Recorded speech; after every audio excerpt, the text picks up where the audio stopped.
నమస్తే. Welcome to our channel. నేను మీ Padmavati. Mega కుటుంబం అంటే అందరికీ తెలిసిందే. మరి అలాంటి మెగా కుటుంబంలో ఇప్పుడు వస్తున్న వార్తలు చూస్తుంటే ఇది రాజకీయ పరంగా చేస్తుందా? లేకుంటే ఇంకా నిజంగానే చిరంజీవి గారన్న మాటల కోసం ఇంతలా చేస్తున్నారా అనే కన్‌ఫ్యూజన్ అందరిలోని కూడా ఉంది. అసలు ఎందుకని ఇంత రచ్చ చేయాల్సి వచ్చిందా అనే పూర్తి వివరాలు తెలుసుకునే ప్రయత్నం చేద్దాం. అండ్ ఈరోజు మనతో పాటు ప్రముఖ ప్రొడ్యూసర్ నటికుమార్ గారున్నారు. మరి ఆయనతో మాట్లాడి పూర్తి వివరాలు తెలుసుకుందాం. మీరు కూడా చూసి నమస్కారం సార్. నమస్తే. సార్ యాక్చువల్‌గా చిరంజీవి గారు మాట్లాడుతూ, "నా కుటుంబంలో అందరూ ఆడవాళ్ళే ఉన్నారు. సో, నా లెగసీ కంటిన్యూ అవ్వాలన్నా, ఈ మెగా లెగసీ అనేది ఇంకొంచెం ముందుకు వెళ్ళాలి అన్నా, నాకు మగపిల్లాడు కావాలి, మనవడు కావాలి. నేను రామ్ చరణ్‌ని అదే అడుగుతున్నాను. మళ్ళీ అమ్మాయే పుడుతుందేమో అన్న భయం కూడా నాలో ఉంది" అని అనేసి చిరంజీవి గారు అనడం జరిగింది. దీంతో ఒక పక్కన చూసుకుంటే మహిళా సంఘాలు మండిపడుతున్నాయి. ఇంకో పక్కనేమో ఈ రాజకీయ పరంగా చూసుకుంటే వైసీపీ వాళ్ళు కూడా దీని మీద కొన్ని రకాల ట్రోల్స్ కూడా చేస్తున్నారు. మరి ఇది ఏ విధంగా చూడొచ్చంటారు అసలు? ఇప్పుడు ఆయన అన్న దాంట్లో నాకెక్కడ ఏం తప్పు కనిపించట్లేదు. హ్మ్. ఆయనేమి పాపం ఎవరిని ఇంకొకరిని మాట్లాడి, ఇంకొకరి మీద ఏదైనా వ్యాఖ్యలు చేసే వ్యక్తి కాదు. ఇంకొకటి చిరంజీవి గారు ఏ రోజు కూడా ఏ పార్టీని గాని, ఇంకో మనిషిని గాని మాట తూలే మనిషి కాదు. ఇంకొక కామెంట్ చేసే మనిషి కూడా కాదు. మనం కూడా హ్మ్. అర్థం చేసుకో విషయం ఉంది. హ్మ్. అలాగే అక్కడ ఆయన నిన్న ఒకళ్ళు అడిగిన ప్రశ్నకి ఆయన మా ఇంట్లో ఆడపిల్లలందరూ ఒక హాస్టల్‌లో లేడీస్ లేడీస్ హాస్టల్ హాస్టల్ లాగా అవును. అయిపోయింది. హ్మ్. కనుక రామ్ చరణ్‌కి అంటే డైరెక్ట్‌గా రామ్ చరణ్‌కి నాకు వారసుడు కావాలి అని చెప్పలేక, నాకు ఒక రామ్ చరణ్ ఒక వారసుడు ఇస్తే బాగుంటుంది. మళ్ళా ఆడపిల్ల పుడతదేమో భయంగా ఉంది అన్న ఒక నవ్వుతో ఆ మాట అన్నాడు. హ్మ్. అంతేగాని ఆడపిల్లని వద్దని గాని, ఆడపిల్లని మాకు కాదని గాని చెప్పలే. ఆడపిల్ల ఇంటికి లక్ష్మీదేవి. ఆడపిల్లంటే అదృష్టం. ఆడపిల్లంటే ఆదిపరాశక్తి. ఆడపిల్లంటే ఎప్పుడూ గూడా అందరికీ ఆనందంగా ఉంటది. ఆడపిల్లంటేనే ఆనందం. కాకపోతే ఏంటంటే వారసుడు వేరు. అంటే వారసుడు అంటే ఆడపిల్ల అంటే ఆ ఇంటి పిల్ల అంటాం. హ్మ్. ఓకే. ఇప్పుడు చాలామంది అంటున్నారు ఆడపిల్లేంటి వారసుడు ఆడపిల్ల గూడా అవ్వచ్చు కదా! అని కొంత వాదన ఉంది. కాదని ఎవరు చెప్పట్లేదు. మీకు అన్నీ సమాన హక్కులు. ఆడపిల్లకి, మగపిల్లడికి అన్నీ సమాన హక్కులు ఇస్తున్నాం. కొన్ని దాంట్లో ఇప్పుడు ఉన్న సుప్రీంకోర్టు జడ్జిమెంట్ ప్రకారం ఈ ఇంటి పేరు కూడా మార్చుకోవాల్సిన అవసరం లేదు. తల్లిగారి ఇంటి పేరే ఆడపిల్ల అదే ఇంటి పేరు పెట్టుకోవచ్చు. ఏ ఇంటి పేరు మార్చాలని రూల్ కూడా లేదు. కానీ మగపిల్లడికి మాత్రం మనం గతంలో పూర్వీకులు మనకి ఎప్పుడైతే అన్నారో హ్మ్. మగపిల్లడు మనకి రేపు ఉదయం తండ్రికి గాని, ఎవరికైనా అయినా కూడా కొలువు పెట్టేది కూడా తండ్రి. వారసుడిగా మన ఇంటి పేరు తెచ్చేది. అయన్నీ కూడా పూర్వీకులు చెప్తూ వచ్చారు. ఆ పూర్వీకులు చెప్తున్నప్పుడు అందుకే వారసుడు కావాలి అంటాం. ఆ ఇంటి పిల్ల అని ఆడపిల్లని అంటాం. మనం వారసుడు కావాలని కోరుకుంటాం. ఆ కోరుకోవడంలో తప్పేం ఉందని అడుగుతా. హ్మ్. ఆయన వారసుడు కావాలని కోరుకోవడంలో తప్పు లేదు. రెండోది ఏ ఆడపిల్లని ఆయన విమర్శించలేదు. ఏ ఆడపిల్లని ఆయన ఇప్పుడు కూడా మాట అనలేదు. మీరు అలాంటప్పుడు చిరంజీవి గారి మీద ఏ రాజకీయ నాయకుడికి కామెంట్ చేయలేదు. శ్యామల గారికి ఏం కామెంట్ అర్థమైందో నాకు అర్థం కాలే. హ్మ్. శ్యామల గారికి ఏం అర్థమైందో నాకు అర్థం కాలే. ఆమె సినిమా ఇండస్ట్రీ ఆమె ఆడపిల్లే. ఆడపిల్ల. ఆడపిల్ల కదా! ఇప్పుడు ఇప్పుడు ఈరోజు జగన్మోహన్ రెడ్డి గారు దత్తత తీసుకున్నారు. హ్మ్. అవును. జగన్మోహన్ రెడ్డి గారు షర్మిలక్క బదులు శ్యామలక్క వచ్చింది. హ్మ్. షర్మిలక్క సొంత అక్క చెల్లి వెళ్ళింది. శ్యామలక్క వచ్చింది. అవును. తప్పులేదు. ఆ రోజు ఆయన వారసత్వం దత్తత తీసుకున్నారు. ఇంటి పేరు మారలేదుగా. ఆమెకు వైఎస్ రాలేదుగా. జగన్ అన్న. కనుక శ్యామలక్క కూడా అర్థం చేసుకోవాల్సిన చిరంజీవి గారి కోసం మాట్లాడకూడదు. హ్మ్. ఆయన చిరంజీవి గారంటే జగన్మోహన్ రెడ్డి గారికి అభిమానమే. అందరికీ అభిమానమే. రెండోది ఇంకొకళ్ళని ఎవరిని కామెంట్ చేసే వ్యక్తి కాదు. ఓకే. రాజకీయంగా ఎదుర్కోవాలనుకున్నప్పుడు మీరు పవన్ కళ్యాణ్ గారిని ఇంకోరిని ఎదుర్కోండి తప్పులేదు. రాజకీయంగా మాట్లాడండి. కానీ ఈ విషయంలో రాజకీయం తీసుకొచ్చి మాట్లాడడం అనేది సబబు కాదు. నేను శ్యామల గారిని గాని, నేను మాట్లాడే ట్రోల్ చేసేవాళ్ళు మహిళా సంఘాలకు గాని నేనేం చెప్తున్నానంటే, మీరు ఆయన మీరు గత చరిత్రలో ఎప్పుడైనా ఏ ఆడపిల్లని కామెంట్ చేశాడా? ఆయన అప్పుడు సురేఖ గారు కూడా అడిగారు ఒక హ్మ్. ప్రోగ్రామ్‌లో. మా మనవడు కావాలి అని. మళ్ళా అంజనమ్మ గారు కూడా అడిగారు. దాంట్లో ఏం మాట్లాడారు? ఆయనేమైనా తప్పు మాట్లాడాడా? అంటే ఒకటే ఊరికే ఇక్కడ దాన్ని పాయింట్ ఔట్ చేస్తుంది ఒకటే సార్. మళ్ళీ ఆడపిల్లే పుడుతుందని భయమేస్తుంది అన్న ఒక్క వర్డ్‌ని పట్టుకొని బాగా నొక్కి నో. నొక్కి నో. నో. నో. చెప్తున్నారు కదా! ఆయన దాన్నేమన్నాడంటే మళ్ళా ఆడపిల్లే వస్తదేమో హ్మ్. అని భయమేస్తుంది అన్న ఒక మాటని ఆయన ఏమన్నాడంటే వారసుడు కావాలి అని చరణ్ వారసుడు పుడితే మాకు వారసుడు వస్తాడు అని అనుకున్నారు. ఆ! భయమేస్తుందని ఒక మాట. ఇప్పుడు దాన్ని కూడా మనం పట్టుకుంటే ఎలా చెప్పండి? అంతమంది ఆడపిల్లలు చక్కగా అందరికీ కూడా హ్యాపీగా ఆయన ఎవరిని మాట్లాడే వ్యక్తి కాదు కదా! దయచేసి ఇలా తప్పుగా అర్థం చేసుకోకూడదు. హ్మ్. ఆయన ఎవరితోని కాంట్రవర్సల్ చేసే వ్యక్తి కాదు. హ్మ్. ఫస్ట్ టైము ఇలాగా కాంట్రవర్షియల్‌గా వచ్చింది గానీ, ఎప్పుడు గూడా ఆయన కాంట్రవర్షియల్ అయ్యే వ్యక్తి కాదు అని మాత్రం నేను చెప్తాను. సార్ ఇక్కడ ఇంకొక పాయింట్ అవుట్ కూడా తీస్తున్నారు. ఏంటంటే ఇప్పుడు వైసీపీ పార్టీ వాళ్ళు ఇక్కడ చిరంజీవి గారు చేసిన కామెంట్స్ ని ఇంతలాగా హైలైట్ చేసి మాట్లాడడానికి రీజన్ ఏంటి అంటే, మనకి చిరంజీవి గారు గతంలో పెట్టిన ప్రజారాజ్యం పార్టీ అనేది ఏదైతే ఉందో అది ఇప్పుడు జనసేన పార్టీలోకి విలీనం అయిపోయింది. అదే ఇది, ఇదే అది అని ఏదైతే కామెంట్స్ చేశారో ఇప్పుడు దాన్ని ఉద్దేశించే కావాలని వైసీపీ వాళ్ళు టార్గెట్ చేస్తున్నారు. అందుకనే దీని గురించి వైసీపీ వాళ్ళు మాత్రమే మాట్లాడారు అని అంటున్నారు. సో దీనిపై మీకేమనిపిస్తుంది? ఇది నిజమే అంటారా? ఇలా కూడా చూడొచ్చు అంటారా? ప్రజారాజ్యం పార్టీ కాంగ్రెస్ లో విలీనం అయిపోయింది. హ్మ్. ప్రజారాజ్యం ప్రజలతో పుట్టిన పార్టీ ప్రజారాజ్యం, హ్మ్. జనంలో పుట్టిన పార్టీ జనసేన. హ్మ్. నేను ఏ కార్యక్రమాలు ఉన్నా జనసేన ఆవిర్భవించింది. హ్మ్. నేను ప్రజారాజ్యం పార్టీ ప్రజల్లో పుట్టిన పార్టీయే.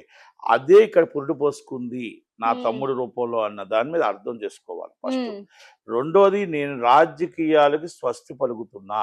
హ్మ్. తెలుగు తెలుగు సినిమా కలమ్మ తల్లికి సేవ చేసుకుంటూ, నవ్వుతూ నవ్విస్తూ సేవ ఇంకా చేసుకుంటా. మళ్ళీ చిరంజీవి గారు నేను రారంటారా? రాను, రాబోను. హ్మ్. నా తమ్ముడి ద్వారా జనసేన, నా తమ్ముడి ద్వారా నేను ఏదైతే రాజకీయాలు అనుకున్నానో, నా తమ్ముడు ద్వారా పవన్ కళ్యాణ్ గారి ద్వారా జనసేన ద్వారా నా కార్యక్రమాలు నెరవేరుస్తాను. హ్మ్. నెరవేరుస్తాడు. నేను సినిమా ఫీల్డ్‌లోనే ఉంటాను అని ఆయన చాలా క్లారిటీగా చెప్పేశాడు. చెప్పుతూ ఇంకో మాట ఏమన్నాడంటే, ఎంతమందిని కలిసినా, నేను పెద్ద పెద్ద వాళ్ళని ఎవరిని కలిసినా, మోడీ గారిని కలిసినా, నేను ఇంకొకరు కలిసినా, చాలా ప్రతిపక్ష నాయకులు కలిసినా, మా ఇండస్ట్రీ కోసం మంచి జరగటం కోసం, మా ఇండస్ట్రీ ఏం జరుగుతుంది, మా ఇండస్ట్రీకి ఏం కావాలో దానికోసం నేను కలడమే తప్ప, ఏ రోజు కూడా నేను రాజకీయాల కోసం, నాకు పదవుల కోసం నేను అడగలేదు అని చెప్పుకొచ్చాడు. ఇండైరెక్ట్‌గా మనం చెప్పాలంటే ప్రతిపక్ష పార్టీ నుంచి, అధికార పక్ష పార్టీ నుంచి, ఆ గల్లీ నుంచి ఢిల్లీ దాకా ఆయనకి రాజ్యసభ ఇవ్వడానికి వ్యక్తిగతంగా, పార్టీలకు అతీతంగా ఆయనకు రాజ్యసభ ఇవ్వడానికి, ఆయన సినిమా ఇండస్ట్రీలో ఉన్న వ్యక్తిగా పద్మ విభూషణ్‌గా ఆయనకు రాజ్యసభ ఇవ్వడానికి చాలా మంది చెప్పడం జరిగింది. ఎందుకంటే ఆయన మన రాజమౌళి గారి ఫాదర్‌కి ఆయనకి ఎలాగైతే ఇచ్చారో ఈయనకి కూడా ఇవ్వడానికి ప్రయత్నం చేస్తే ఆయన రాజ్యసభ కూడా తిరస్కరించారు. సెంట్రల్ మినిస్టర్ కూడా తిరస్కరించారు. సెంట్రల్ మినిస్టర్ ఎవరు? ఈ రోజుకి కూడా ఆయన రావాలంటే సెంట్రల్ మినిస్టర్ అవుతాడు. అంటే ఇవన్నీ ఆయనకున్నా కూడా నాకు రాజకీయం వద్దు. ఆ రాజకీయంలో నేను దిగులుగా నేను చేయలేను రాజకీయం. కనుక నా సినిమా ఇండస్ట్రీలో నేను నవ్వుతూ చక్కగా హ్యాపీగా ఇప్పుడు ఎలాగున్నా నవ్వుతూ ఎలాగున్నా అలాగున్నా. సురేఖ గారు ఎప్పుడు నేను రాజకీయాలు ఉంటప్పుడు వచ్చి ఏంటి ఇంత దిగులుగా ఉన్నారు, ఏంటి ఇంత బాధపడుతున్నారు అనేవారు. నేను నవ్వుతూ ఇప్పుడు ఉన్నాను, హ్యాపీగా ఉన్నాను నేను. అదేంటంటే ఎలా నడపాలి పార్టీ, ఏం చేయాలని ఒక టెన్షన్ ఉంది. కనుక అది నా వల్ల కాదు అని చెప్పుకొచ్చాడు. హ్మ్. దాన్ని వైసీపీ వాళ్ళు ఏం చెప్తారో అది ఇష్టం. ఏదైనా వైసీపీ వాళ్ళకి ఏదైనా తిరిగితే చాలు. ఇప్పుడు శ్యామలక్క ఒకటి వచ్చింది. శ్యామలక్క అధికార ప్రతినిధి. శ్యామలక్కి ఏం దొరికితే చాలు. చిరంజీవి గారు దొరికారు కాబట్టి మాట్లాడుతూనే ఉంటుంది. నేనేమంటానంటే మాట్లాడండి. హ్మ్. మీరు ఒక ప్రశ్న వేశారు ఇంతకు ముందు. ఏది గుంటనక్క హ్మ్. ఏదో ఇంకోటి ఏదో పెట్టింది ఇద్దరికి, పవన్ కళ్యాణ్ గారికి ఆమెకి మనం దానికి కౌంటర్ కూడా ఇచ్చాం. వయస్సుకి విలువ ఇవ్వాలి, వయస్సుకి మర్యాద ఇవ్వాలి. మేము ఇప్పటికీ కూడా మేము శ్యామల అక్క అని ఎందుకు అంటున్నాం అంటే ఆడపిల్ల కాబట్టి. హ్మ్. మేము ఎప్పుడు కూడా అమాదేదిగా ఎప్పుడు మాట్లాడలేదు. ఎందుకంటే ఆ విలువ మీకు ఎప్పుడు ఇచ్చాం. మీరు ఏ పార్టీలో ఉన్నా జగన్మోహన్ రెడ్డి గారు అంటే జగన్మోహన్ రెడ్డి గారే, చంద్రబాబు నాయుడు గారు అంటే చంద్రబాబు నాయుడు గారే. ఎందుకంటే ఇష్యూస్ బేస్డే మాట్లాడాలి. విలువలు ఉంటాయి, వాల్యూస్ ఉంటాయి. మనం ఎవరిని ఎలా మాట్లాడాలో మాట్లాడాలి తప్ప మనం ఒక వ్యక్తిని ఇష్టం వచ్చినట్టు మాట్లాడకూడదు. అది ఫస్ట్ తెలుసుకోగలగాలి శ్యామల గారు. హ్మ్. శ్యామల గారు అది నేర్చుకోమనండి. లేకపోతే వైసీపీ జగన్మోహన్ రెడ్డి గారి దగ్గరికి వెళ్ళండి. సార్ చిరంజీవి గారు నేను తిట్టాలనుకుంటున్నాను సార్ అని అడగండి, ఆయన చెప్తాడు సమాధానం. బాలకృష్ణ గారు నేను తిట్టాలనుకుంటున్నాను సార్ అని అడగండి, ఆయన చెప్తాడు సమాధానం. ఎందుకంటే పార్టీలకు ఇష్యూస్ బేస్డ్ మాట్లాడండి. మీకు ఎందుకు 164 సీట్లు బదులు 11 సీట్లు వచ్చాయో అప్పుడు అడగండి ఆయన్ని. ఏమండి 164 సీట్లు రావాలి కదా, 11 సీట్లు మాకు ఎందుకు వచ్చాయని అడిగితే చెప్తాడు జగన్మోహన్ రెడ్డి. మీలాంటి వాళ్ళ వల్లేనమ్మా నాకు 11 సీట్లు వచ్చాయి అని చెప్తాడు. మీలాంటి వాళ్ళ వల్ల మాకు 11 సీట్లు రావటానికి మీరు ఇష్టం వచ్చినట్టు అవతల వాసి మాట్లాడడంతో, అసభ్యకరంగా మాట్లాడడంతో, అసభ్యకరంగా ఇష్టం వచ్చినట్టు వాయా వరుస లేకుండా మాట్లాడడంతోనే నేను 11 సీట్లకి పడిపోయానమ్మా అని చెప్తాను. కనుక దయచేసి మాట్లాడేటప్పుడు వయస్సుకి విలువ ఇవ్వండి, ఆ అవతల వ్యక్తికి మనం మర్యాద ఇవ్వండి. మీరు మాట్లాడేటప్పుడు హుందాతనంగా మాట్లాడండి. అంతే తప్ప రాజకీయానికి ఎదుర్కోండి, రాజకీయలాగా ఎదుర్కోండి. ఏదైనా ప్రతినిధి అంటే, అధికార ప్రతినిధి అంటే ప్రతి దాన్ని మీరు మాట్లాడండి. ఏం మాట్లాడతారు? ఈరోజు మీకు మొత్తం టోటల్గా ఇండస్ట్రీలో ఏముంది? మరి అలాగే మీకు మద్యం వేర్లే పారుతుంది, ప్రజలకు ఏమైనా అన్యాయం జరుగుతుందా? అది మాట్లాడాలి. ప్రజల కోసం మాట్లాడండి.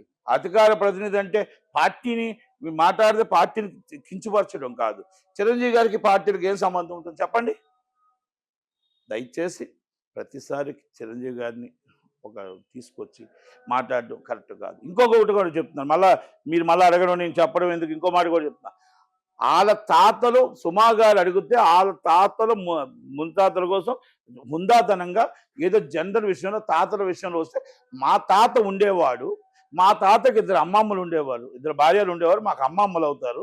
అలాగే బయటికి వెళ్తే చాలామంది రసికుడు అలాంటివి ఎన్నో ఉంటాయి. ఆయన బుద్ధులు నీకు రావద్దురా అని అన్నారు, కానీ ఆయన దాన గుణం మాత్రం నాకు వచ్చింది అని ఆయన ఒక హుందాతనంగా నవ్వుతూ చెప్పారు. దాన్ని తీసుకొని మీరు పవన్ కళ్యాణ్ గారు కలుపుతారు. పవన్ కళ్యాణ్ గారు ఎన్నోసార్లు చెప్పారు, ఎస్ నాకు 3 పిల్లలు, పెళ్లి చేసుకున్న 4వ పిల్లమే జగన్మోహన్ రెడ్డి గారు, ఎక్కడున్నారు అని అడిగారు. మరి దానికి ఆన్సర్ చెప్పాలిగా. మాట్లాడకూడదమ్మా, మాట్లాడకూడదు. ఎలక్షన్స్ అయిపోయి రాజకీయాలు ఇంకా 4 సంవత్సరాలు ఉన్నాయి. దయచేసి మన 2 కుటుంబాల మీద అగాధం సృష్టించొద్దు.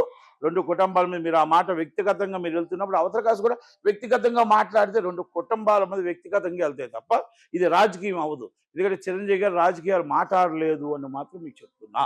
రాజకీయం కోసం మాట్లాడలేదు కాబట్టి మళ్ళీ వాళ్ళు ఎవరైనా వచ్చి ఇప్పుడు నేను ఉందాతనంగా మాట్లాడినట్టు అందరూ మాట్లాడరు. ఒక్కొక్కరు ఒక విధంగా మాట్లాడతారు. శ్యామలా గారు దయచేసి మీరు అర్థం చేసుకొని ఏది ఏం మాట్లాడాలో, ఏది ఎప్పుడు మాట్లాడాలో, ఏది ఎలా మాట్లాడాలో, ఏ రాజకీయం ఎలా చేయాలో మాట్లాడుకుంటే బాగుంటుంది తప్ప తాతల దాకా మనం వెళ్ళకూడదు.